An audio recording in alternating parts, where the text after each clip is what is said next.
I want to welcome all of you to our session on climate change, the climate change crisis in the English language arts.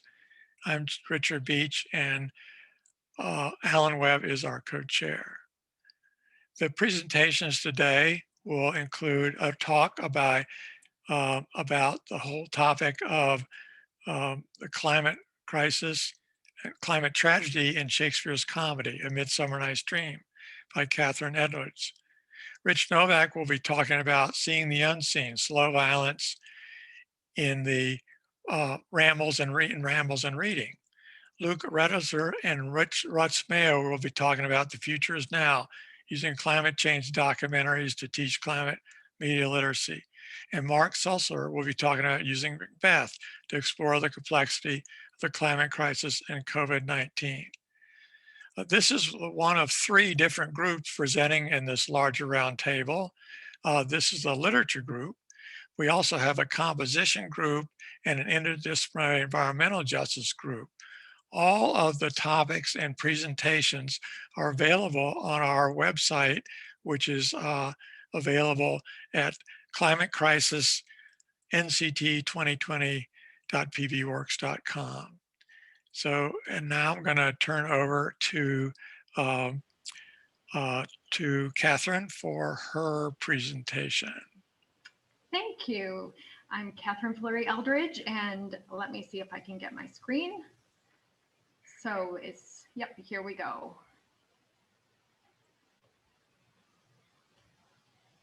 Okay, can we all see this?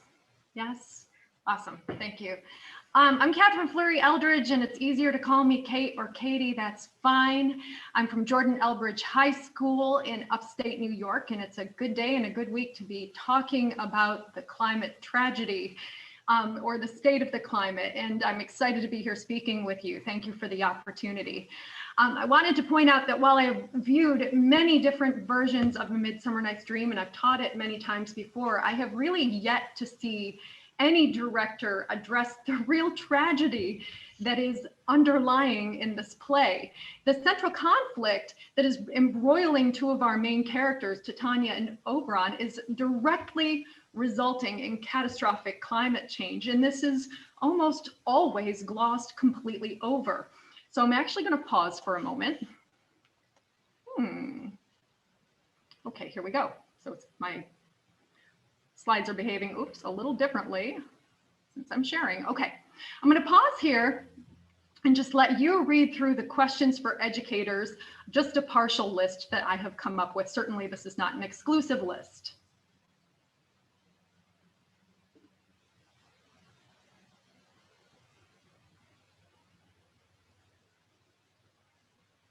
And of course, on the left-hand side are potential high school classes this could be used in. I was actually thinking originally of a traditional English language arts course, but then I really got thinking that it would be great in public speaking or performing arts. We could use it in lots of different venues.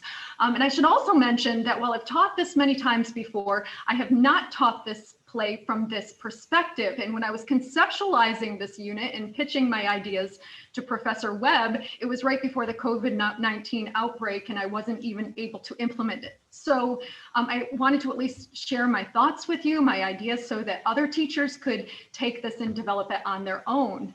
And my ideas really began with Titania's speech. I've always been fascinated with her speech in Act 2, Scene 1, These Are the Forgeries of Jealousy, where she vehemently and precisely encapsulates the exact issues we're facing today with climate change. And we're going to take a look at that speech in a few minutes. But the more I dug into this play from this vantage point, the more I began to think about the very nature of the conflict. And at the end of the day, Titania and Oberon represent global leaders who are entrenched in a serious dispute. And at the very center of their conflict is a child, the changeling boy. And the interesting thing about this child is that while audiences understand that this child exists, it's really up to the director if the child makes an appearance at all in the play. And if the child does make an appearance, he or even she never has a voice, not rarely, never has a voice, no voice whatsoever. This child is simply caught in this conflict between Titania and Oberon. a conflict that's having devastating effects on the planet. So these are the guiding questions that I would ask my students.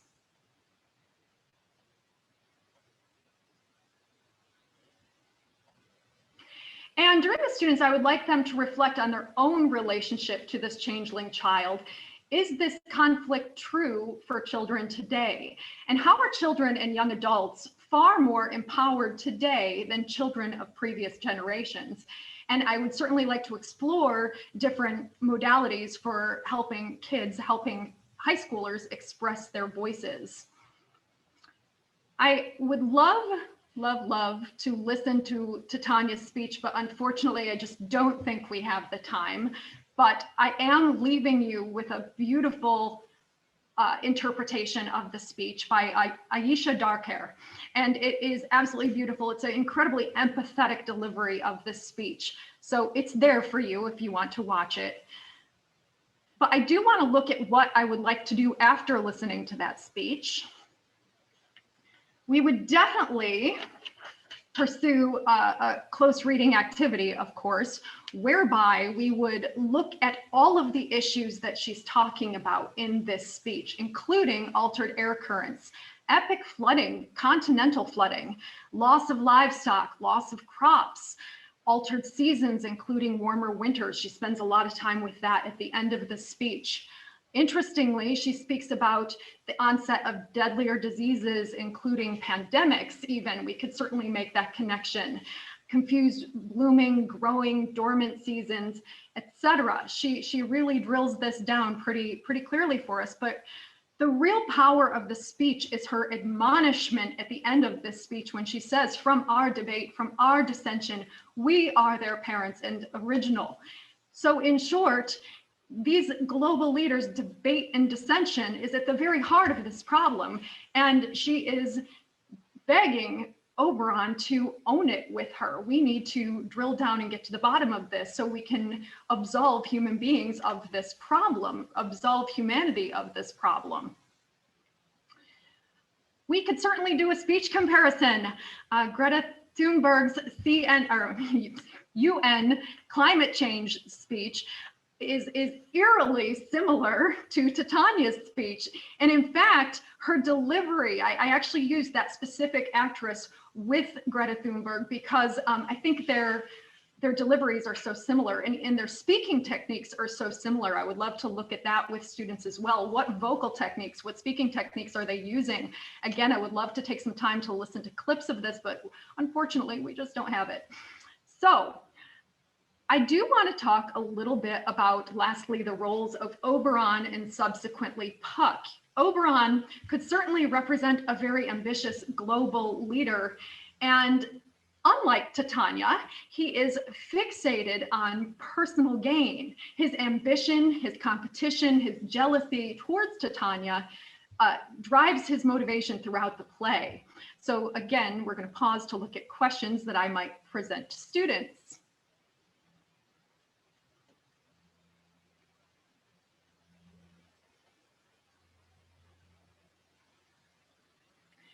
So of course, he is aided and abetted by Puck in this symbiotic relationship, and Oberon could not achieve what he achieves without Puck's help. And he is absolutely too happy to create confusion, to create chaos, to fill humans with misinformation. Professor Webb and I talked about this a couple of months ago, and it really gave me pause to think about this.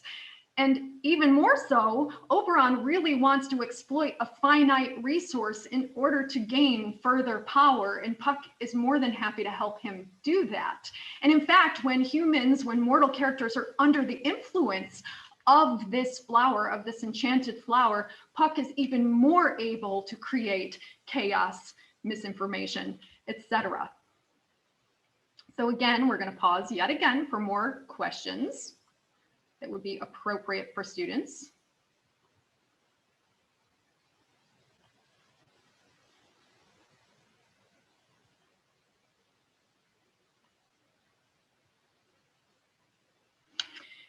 So, lastly, in conclusion, we're usually presented with this lighthearted fantasy that is full of flowers and fairies, but it would be really, really interesting to see a teacher or even a director highlight the really harsh reality that is underlying in this play and watch that escalate throughout the play, because I don't think we ever really get to see that. At least I haven't seen it. We have a child at the center of these two global governing forces, and one of these global governing forces feels incredible duty not only towards the planet, but also this child. The other is in a state of complete unconsciousness about the planet. He's completely lost sight of his responsibilities, and he in fact seeks to exploit these rare resources to gain even more control, specifically control over this child and Titania herself. So ironically though, it's Oberon who offers the very words that I would leave with my students. Do you amend it then? It lies in you. Thank you so much for having me. I will turn this over. I'm not sure who our next speaker is, but I will turn this over to the next speaker. Thank you. Okay, that's me, Rich, and I just want to say thank you, Catherine. Let's hear it for Catherine. Right, well done, Catherine, well done. I think it bleeds perfectly into what I'm going to do, so I'm going to share my screen here, because I think what Catherine's talking about is an eco-critical reading of Midsummer Night's Dream. So I am going to share my version of this. What I'm going to name my presentation is Seeing the Unseen, Slow Violence and Reading. And I want to start off with a quote by John Burroughs. John Burroughs was a nature writer from the Catskills. I don't know exactly where you are, Catherine, but it's somewhere over by there. I'm in Connecticut, by the way. By the way, I'm an English teacher in Connecticut. I'm also a doc student at Teachers College, where I'm studying the work that I do with my students. So John Burroughs, a nature writer, says, the book of nature is like a page written over or printed upon with different sized characters and in many different languages, interlined and cross-lined with a great variety of margin notes and references. And what he's talking about there is this trope of the book of nature that we've seen in nature writing over the years. Annie Dillard uses it, so does Thoreau. So I like to think about reading literature in my class as in a sense of what Freire would say, reading the word, we do it so that we can read the world. And I also want to make sure that in my class, we not only read the word, we also literally read the world, right? So the book of nature is a text that we can read in my class, as is a book of literature. So I'm going to talk about those two things happening in my classroom and how they unfold. So first I'll talk about literature and what I do with literature. And it's somewhat similar to what Catherine does. So I'm not going to share this with you, but there is a video that's posted on NCTE and on our climate change wiki that you could watch this a little bit further. But what I ask students to do essentially in my class all year long is to be observant, to be curious, and to make discoveries, right? And that's the frame that I want them to look at literature with, the frame I want them to look at the world with, right? I think this is an important that we need to be a lot more observant, especially in this era of the Anthropocene, where so much is going on. We need to be observant and see what's happening. And we need to be curious about it. Think like, why is that? And that's going to spur some discoveries that are needed. So when we look at literature, the primary text that I talk about a lot, and I'm going to be writing about in my dissertation, is we read Enemy of the People by Ibsen. Enemy of the People is the story of a doctor in a village in the late 19th century who discovers poisoned water in the village. And this water, this waterway in the village is actually part of the village's lifeblood, economic lifeblood. So when he goes to his brother, the mayor, to say, hey, we got to do something about this poisoned water, the doctor is met with, scorn, and the city, doesn't like what he has to say, right? And this is what scientists are facing right now. So you can see the overlap with climate change. So we read that classic play by Ibsen, but I've also done this kind of what I'm going to describe as Appelman's critical, reading through critical theories with other texts. I've used Oryx and Crake by Atwood. I've used Brave New World. There's a lot of different text to use here. I always have students read their own interpretations first and then come at it with their an eco-critical reading. So we also read, I'm not going to get into Star Wars, we read Star Wars, right? But we read specifically through this slow violence lens. Slow Violence is a text by Rob Nixon. It's a book. We read the opening chapter of that. And here he is, this post-colonial eco-critical person, putting out this theory. And slow violence is, he defines as this: a violence that occurs gradually out of sight, a violence of delayed destruction that is dispersed across time and space, an attritional violence that is typically not viewed as violence at all. So students can easily see the violence of the poisoned waterways, right? When they read Enemy of the People, they could see the violence in Oryx and Crake as they look at this speculative fiction and see how it over time leads to, the collapse of civilization. This lens of a slow violence is, I think, really important for us to understand climate change. And I think we could, ignite that vision of students, that perspective, by reading both literature through that lens, but also by reading the actual eco-critical theory with students. I teach 10th graders. I've read this with 10th graders, and it's really eye-opening for them. So that's the literature indoors. We also go outdoors in my classroom, right? And in the outdoors, we're curious, we're observant, and students do some nature writing. They construct their representations of nature in all sorts of multimedia formats, including 360 photography, writing, right? But I also want them to be critical, right? So there is that moment of reading the world and enjoying and celebrating nature, which I think is also important, but we also have to get critical of our world. So to do that, I ask students to also read local news stories, like a news stories about how our Connecticut's shoreline rail is going to be impacted by climate change, or a longer form essay by Margaret Atwood about how climate change is so part of our lives.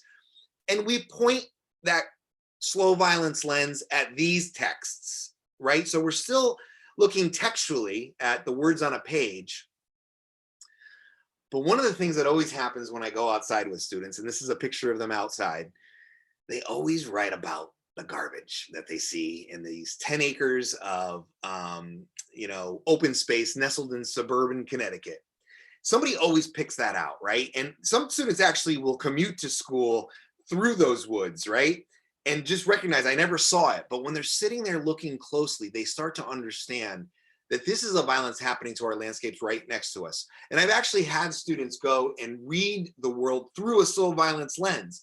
And what students have talked about when they do that are things like redlining, or the segregation of cities in between suburban cities and rural cities, right? So they start to see slow violence as not just an environmental issue, an environmental justice issue, but also a social justice issue. And I think that these are important gazes that we English teachers need to bring to this discussion of climate change. So why go outside in an English classroom? It doesn't just spur the environmental activism that education, that environmental studies talks about. It also fosters the literacy that we English teachers are in charge of. And when we English teachers can get students to start seeing these unseen realms of injustice in both texts of literature and texts of the world, I think we're making a contribution that's really necessary to the struggle for climate change in the Anthropocene. So that is my shtick. I'm going to pass it on to the next presenter. Thank you for having me. Can you put on some applause for yourself? You need to run that on everybody. I'll take care of the audio effects like that, sure. Okay, Luke and Russ, you're on.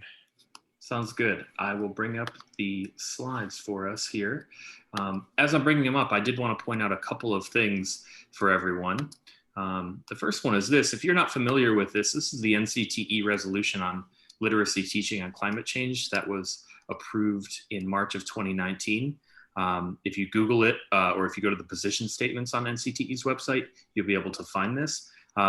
It's very short, very brief, with a number of important resolutions that can help to give teachers who are doing this work and are receiving pushback in their schools or in their communities a line of support from NCTE about the importance of this work, and they cite Alan and Jeff and Rick's book in this as well. And then the other link I have here, we'll talk about maybe at the end, which is the Commission on Climate Change and the Environment in English Education.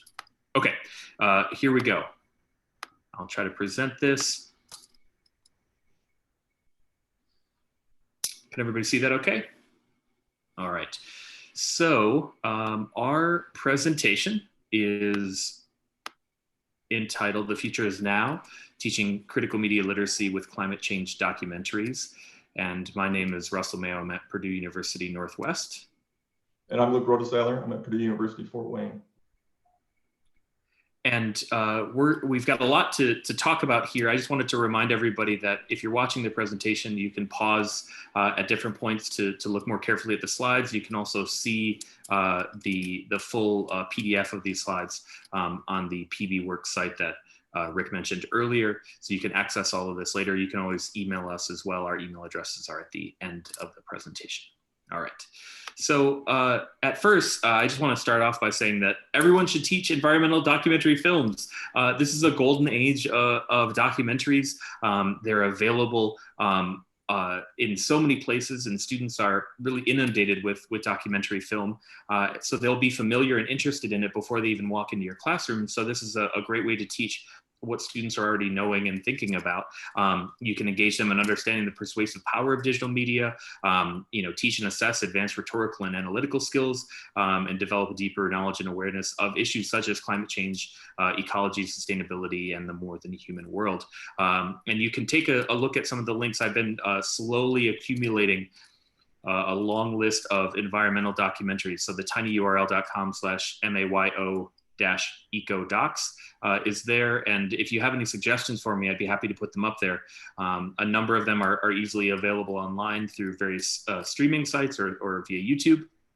And again, some of the topics include climate change, food and agriculture, animal welfare, water, environmental politics and activism, energy, technology, and pollution. And each of the films could be taught as a standalone sort of mini unit for a deep dive and analysis. Oftentimes teachers are looking for a 1 week unit or 2 week kind of mini unit, before or after the holidays, or, around the other, gateway posts throughout the year. A documentary could be great for that. It can also be used as a supplemental text when teaching literature. So if you wanted to sort of incorporate the fiction and nonfiction working together, documentaries can offer some context or some real world application, present day application for some historical fiction that you're reading potentially.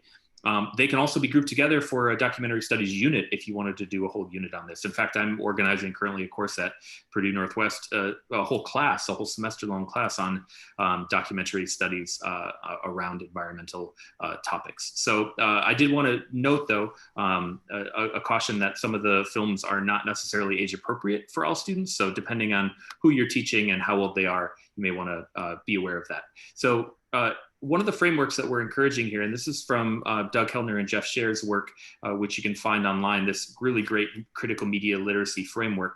There are a number of understandings and questions here that are listed that you can use in terms of giving some kind of theoretical basis for the teaching you're doing, not just putting on a documentary. I don't know about you, but when I was, a student in school, teachers often showed movies in a non-critical way, right? It was something to do while they graded papers in the back of the classroom, or it was something that the substitute teacher was showing when my teacher wasn't there for the day, right? But I always make it really clear to students that these texts should be studied and appreciated and really looked at critically in the way that we would look at any novel or any essay or other piece of text, really.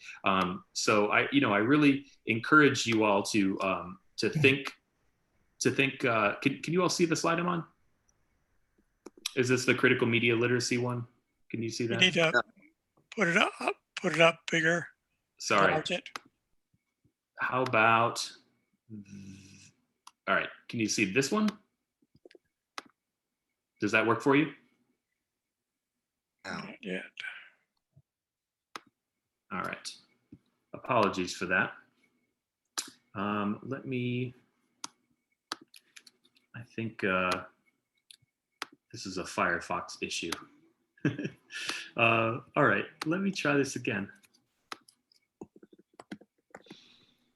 Let me share this one. Can you see that one now? Yes. Cool.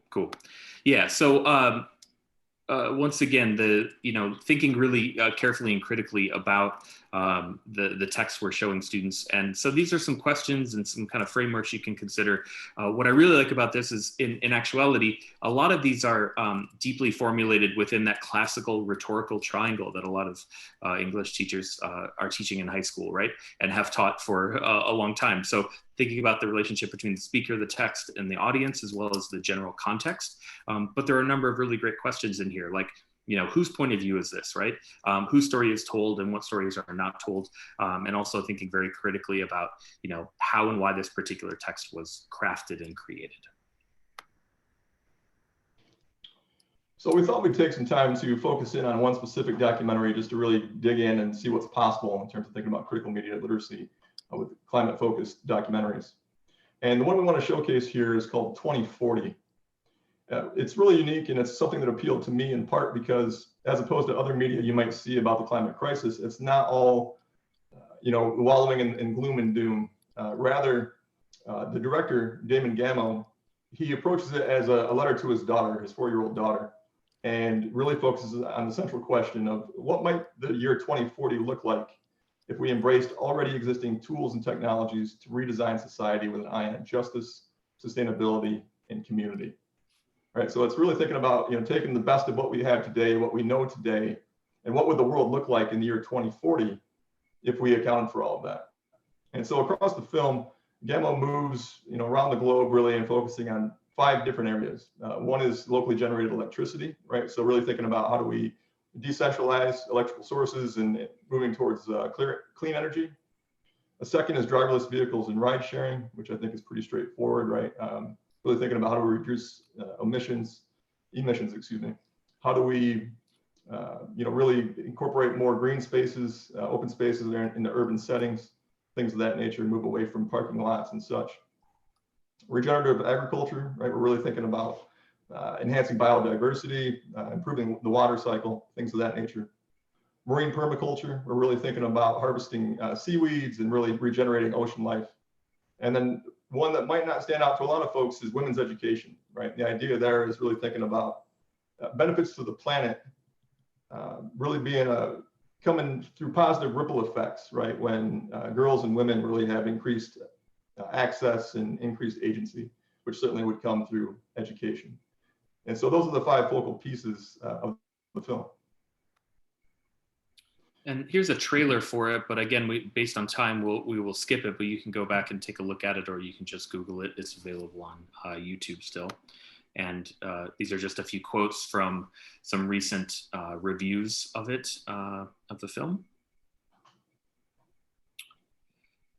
And so Luke and I are both English teacher educators, and in my work with teachers, one of the things that I try to sort of work with them in terms of lesson planning on is that good teaching should always have a before, a during, and an after, right? What do we do with students before they engage with the text so that they're prepared and that they're in the mindset with their prior knowledge engaged? What do we have them do while they're engaging with the text? And then what do we have them do with it afterward? And that's both a good framework for an everyday lesson plan, but also for a full unit plan as well. And so we're going to talk briefly about some suggestions we have. Just a quick note that all of these are written up in a teacher and study guide that we created, and that was published last year. And that's been linked up on the website as well. So before activities, I mean, most commonly people use KWLs to build interest and assess and access some prior knowledge. We also want to suggest the barometer or 4 corners activity, which we find really useful and engaging for students to get them out of their seats and moving around and talking about their understandings before we even engage with a documentary like this. So, writing out a series of statements such as, I'm not worried about climate change, right? And then you have students strongly agree, disagree, strongly disagree. And as they line up across the room or go to their different corners, you get to see kind of a poll of the classroom. And then you encourage people why are you standing where you're standing, and encourage them to engage in a little bit of dialogue, not not as a debate, but realizing that there's going to be disagreement on a lot of these issues, and that's okay as a starting point. We want to understand where people are coming from and what they already know and why they think what they think, but also to understand that their ideas are going to change over the course of the unit. Okay. A during activity, again, teachers can teach critical media literacy and also deep study of rhetoric by discussing things like narrative, point of view, purpose and message, rhetorical appeals, audience and impact. And, we encourage people as they're showing the film, and most teachers do this anyway, but be sure to pause and unpack and discuss. A film like 2040 really lends itself to a number of stopping points as Gameau kind of takes us through those 5 main areas that Luke talked about. Those are great moments to sort of pause and unpack what we've already seen about that particular issue before moving on and getting more information and seeing more areas for action. When we think about post-viewing activities, we will offer a couple that really speak to the critical media literacy angle, right? Thinking about both consumption and the production of text. So the first, analyzing automobile advertising, really takes us back to that idea of driverless vehicles and ride sharing. And in the film, Genevieve Bell raises this challenge, right? The idea that, owning a vehicle has really become a symbol. And it becomes a symbol of independence. It becomes a symbol of freedom. It becomes a symbol of class or wealth. And a lot of that happens through advertising. You may recall, I know vividly in my mind, I think of it was a Dodge Challenger commercial, right? From like around 2010, where George Washington's behind the wheel and he's charging the the redcoats, excuse me. And they talk about, right, the tagline at the end, here's a couple of things America got right: cars and freedom, right? So again, very plainly, very, distinctly bringing those together. And so we promote the idea that we can engage students in thinking about that challenge, this idea that freedom is something that you'd be giving up if you opt to engage in ride sharing.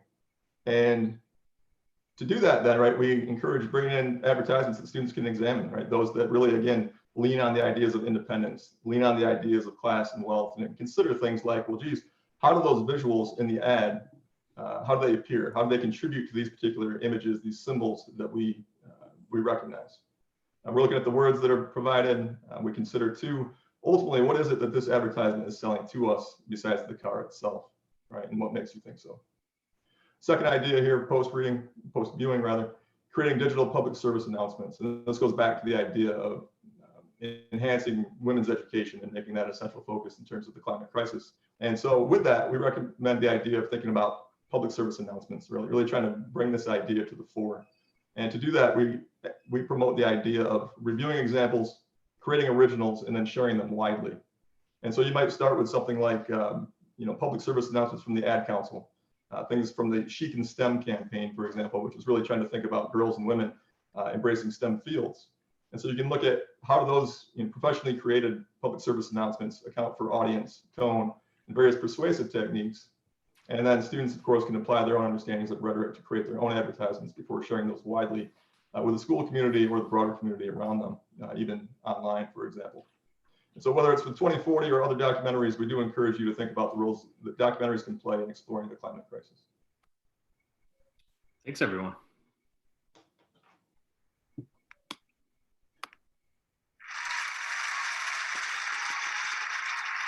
Our final presenter is Mark.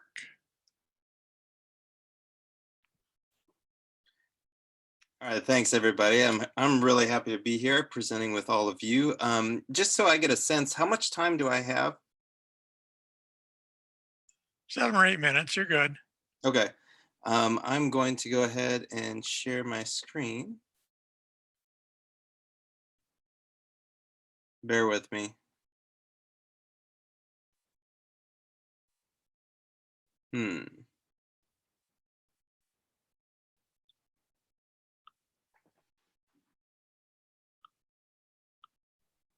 There should be a share screen button on the bottom of your. Yeah, it says, sorry. Oh, there's PowerPoint. There we go. That's what I need. And Sorry. teachers in the audience who have had this situation in your classroom. Well, and Too much.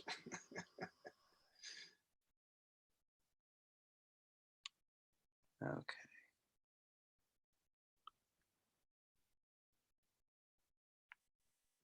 So put up your PowerPoint and then click on the share screen button on the bottom of the. Yeah, it just took me to a security and privacy thing on system preferences. Wow, this is going to be really good then. Ugh. I'm sorry about that. I actually don't use Zoom because we are not allowed to through the University of Cincinnati. So I've been using WebEx. Perhaps you could put the link in the chat and I could do it for you. Okay. Or how would I do that? You could just tell me when to, can you get a link to your, do you have a link or is it a PowerPoint? On this funny machine. All right, thank you, everybody. I apologize for that. So the title of my presentation is "The Future is Known, Now What? Using Macbeth to Explore the Social Complexity of the Climate Crisis, and why not throw in there COVID-19, which I see the two as being very much related, and a lot of things that are happening politically, socially about the climate crisis in terms of conspiracy theory, in terms of how it plays out in the politics, is happening and has happened with COVID-19 as well.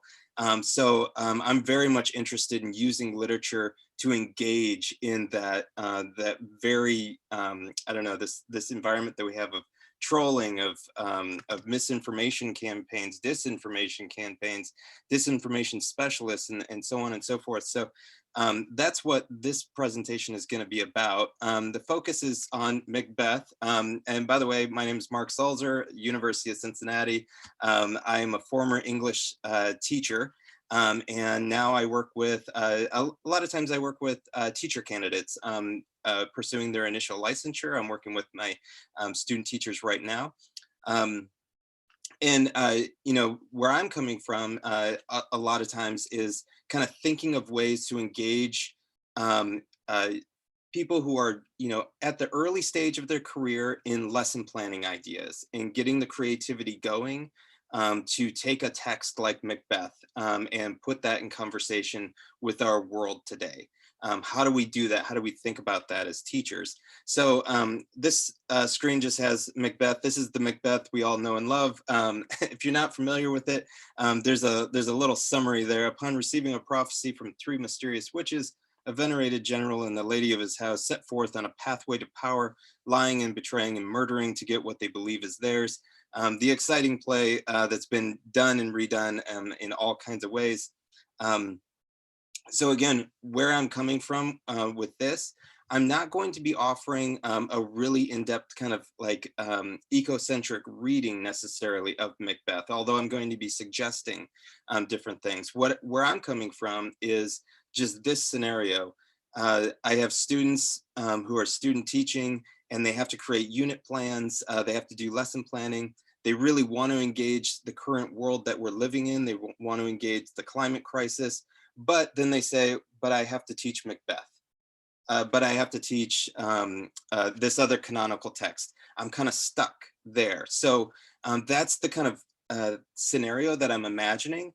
So I'm imagining just helping somebody kind of brainstorm, how do you connect the dots here between a text like Macbeth that's you know, highly canonized text, highly taught around, and teach in such a way that we're really engaging the current moment as well. So that's where I'm coming from with this particular project.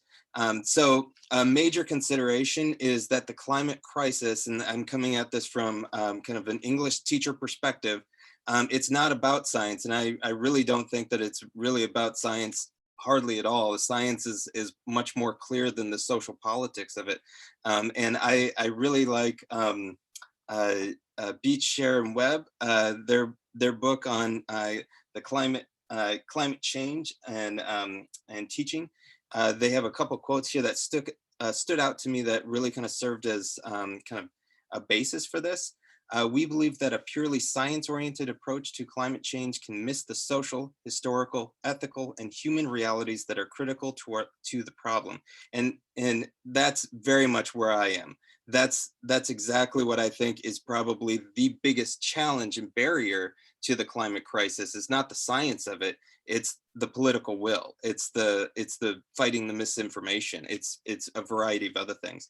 Our classrooms are a space to use the imagination to understand climate change, not only as science, but in its human meaning and social complexity. And I think exercising that imagination through literature, that is really where my heart is with this project. All right, so Macbeth is a way to engage the social complexity of the climate crisis. There are ecocentric and eco-critical readings of Macbeth, and I put a couple quotes there. The first one from Carriage: "I want to see what the play can do as an immensely rewarding text, as well as one with Shakespeare's unique cultural capital to help create a green sensibility, the kind that must become mainstream if we are to have a chance of mobilizing our collective efforts to avert catastrophic climate change." And then Whitney, I won't read this one just in the interest of time, but really kind of foregrounds different parts of the play that give us these connection points to how we might start thinking about the play in terms of our current world. So again, the inspiration from the project is to provide a method for unit planning, as opposed to pursuing an in-depth literary analysis. So this is an exercise that I take my students through. It's like this 7-step heuristic for planning with a canonical text to put it in conversation with our current day world, in particular, in our case here, the climate crisis. So the overarching idea that I ask my students to consider is this idea of juxtaposition, which is, you know, a larger idea about reading and what we're supposed to do with reading. This is different than close reading, where we're kind of center the text and do a really close reading line by line. This is more like Eaglestone calls it external reading.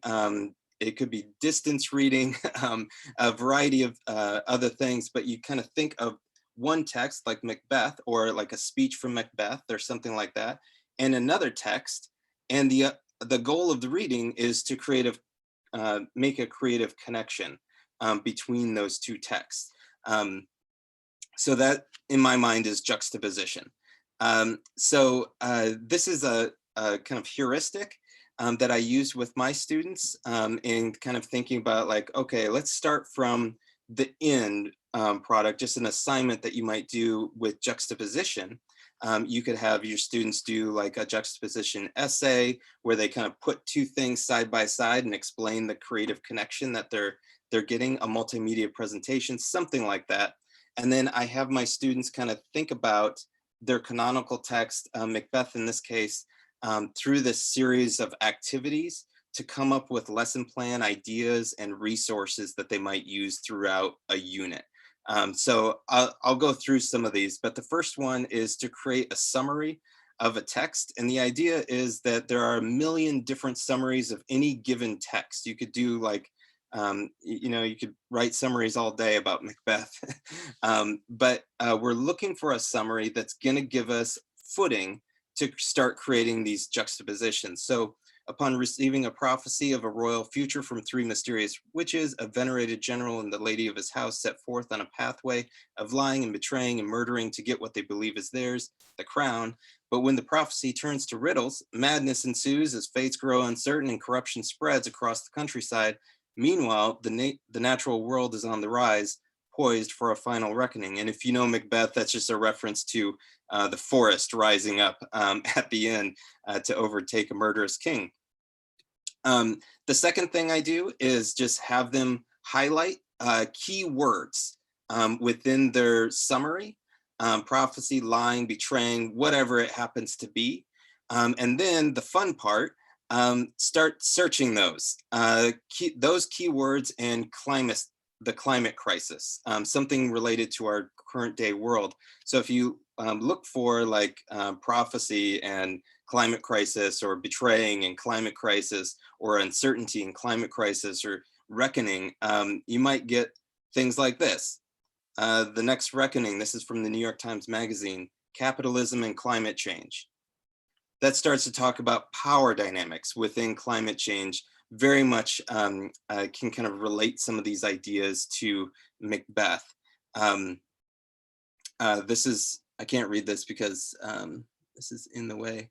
But this one talks about Trump responding to the prophets of doom with Greta Thunberg in the audience. And that kind of outlines this whole history of climate crisis and kind of prophecy or kind of thinking in those ways, a moment of reckoning, so on and so forth. So you can start to get some ideas.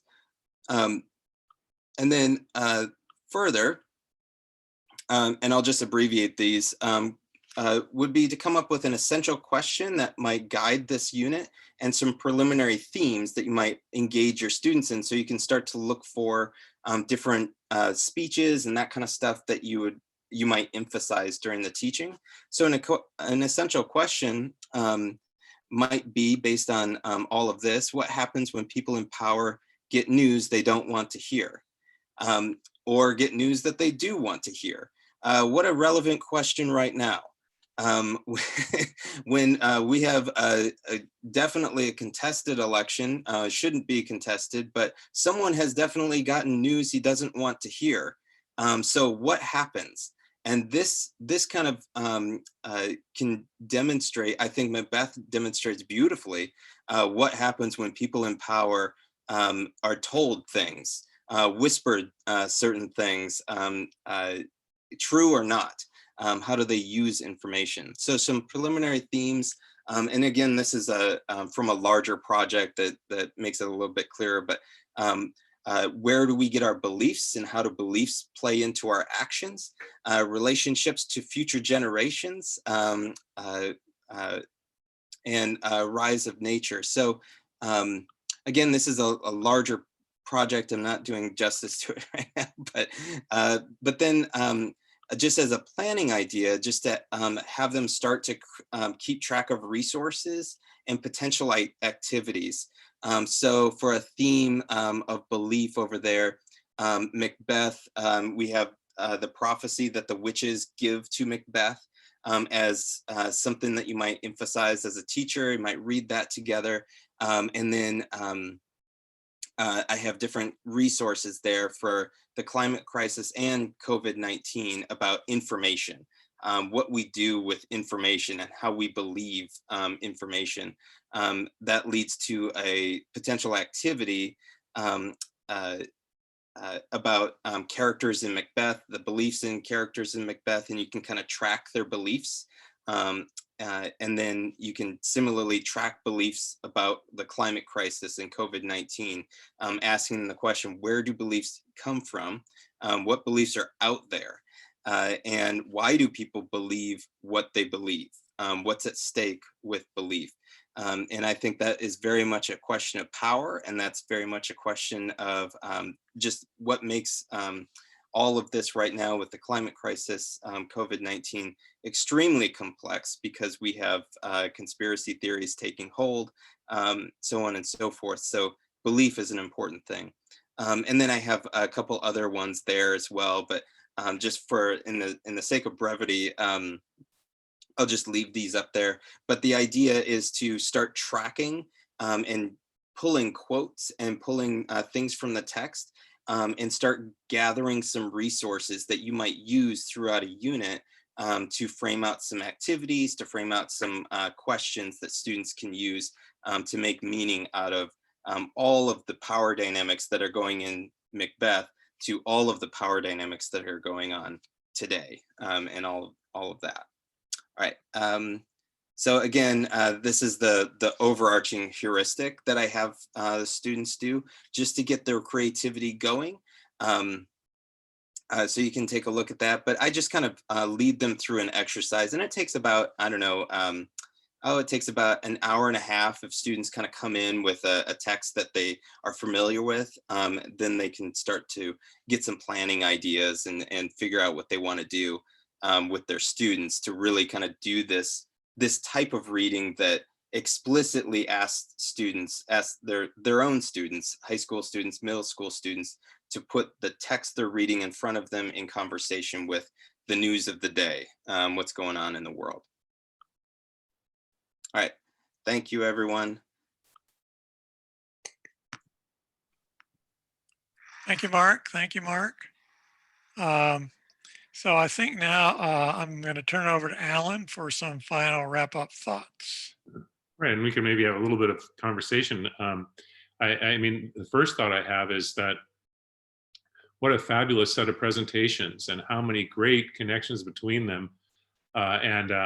You know, it makes me really proud to be an English teacher and to see the work you guys are doing and to recognize the enormous power of our discipline when brought to bear on these environmental and social questions. I mean, I think we have a chance, an opportunity with students to involve their thinking, to use their imaginations, to help them develop their voice and passion in a way that I don't think is happening in the science classes. And I'm not even, maybe in a great social science, but probably, maybe it is, but I think we have a tremendous capacity here in English to address this climate crisis. And Mark, you know, had a passage from our book about that. That was really nice. I love the way that, of course, we had the 2 Shakespeare sessions, which were such a nice pair with each other, bookends, and also this emphasis on actually getting into nature and all the rhetorical analysis and the mass media and the film. I mean, in this one session, we've really put so much out there for people to learn from, and I'm taking a lot of notes on things that I want to do something with. Rick mentioned it, suggested at one point that I do a presentation. I'm not going to do a presentation, but I am going to grab the screen for just a moment because I want to show a quick list that I made of literary works that are very cli-fi oriented or could be used very easily to address the climate crisis in people's classrooms. I'm not going to talk about these works. I'm not going to go over them in detail or anything, but I am going to just sort of put them up there for a moment. Is that showing up on the screen now for everybody? I just want to, people that want to really look at these can take some time and stop this screen and all of that. But here's a variety of young adult texts that have a lot of climate themes or cli-fi themes and so many short stories that can be used. I noticed one of you was talking about a Margaret Atwood short story. I recently had an article come out in English Journal about climate refugees and the Grapes of Wrath, which is, you know, the novel that won the National Book Award, the Pulitzer Prize, and was cited in the Nobel Prize. I mean, it's probably the most highly recognized ever American novel. And what is it? It's a climate refugee novel. A couple of fascinating, very important more contemporary novels. Really nice books that you could teach about the climate crisis. This is a Nigerian novel. This is a really great, inspiring book of stories of people who are fighting for climate justice that would really be appealing to high school, certainly, and maybe even middle school. And these are some books that I think that all English teachers need to read to help them become more acquainted with the climate crisis. The top one is a brand new book, a rewriting of the 6 Degrees book, which I think is the best book I know on climate change, that just came out and refreshed to 2020. And this book down here that was highlighted, that's a book about social movements and how we make change. And I think that's something that we need to be thinking about and we're living in this era in which we're kind of in a time of crisis, of young people feeling like they're in I don't know, pre-apocalyptic moment or something between the COVID and the presidential battle and you know, the climate crisis coming like a freight train. I think that we've got to speak to this time, as all the teachers and wonderful presentations are talking about, and help young people you know, think about and address those times. And we have to tell the truth, and we can't shield them from it. In fact, not talking about it is how you fail to protect them. And young people are the ones who are going to make the difference. And I don't mean like next generation. I don't mean like when they get elected to office. I'm not talking about that. I'm talking about right now, being able to take social action to address these crises, this crisis in particular, but the other Black Lives Matter, the other stuff that's going on too, right? All right, so that was a lot of comment. I think we should give just another moment if people would like to say something else about some of the other sessions that they heard, or any comments. I just want to say, I teach, Mark, I teach Macbeth for the past 15 years, every year, 4 times. And it's really refreshing. I've thought so much about all the things you've said and an eco vision of that there. And I really like what you did there. And in the Midsummer Night's Dream, that close analysis piece of that speech, I thought that was riveting. And I think that's really brilliant, the way you highlighted those environmental degradation issues that are taking place. And I think about Shakespeare just in this play, these are people that lived through plagues, and now we are experiencing that too. And I think, some of that older literature is coming back to us in new and different ways. And it's really important to be thinking of it that way. There was a mini ice age. There were some very serious climate things going on, that Shakespeare is aware of. Yeah.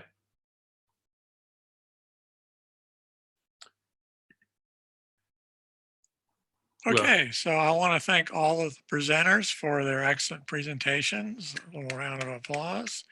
And again, the recording of this will be up on the wiki shortly. So hopefully you'll be able to access it, as well as all the additional resources that presenters are putting up on that wiki.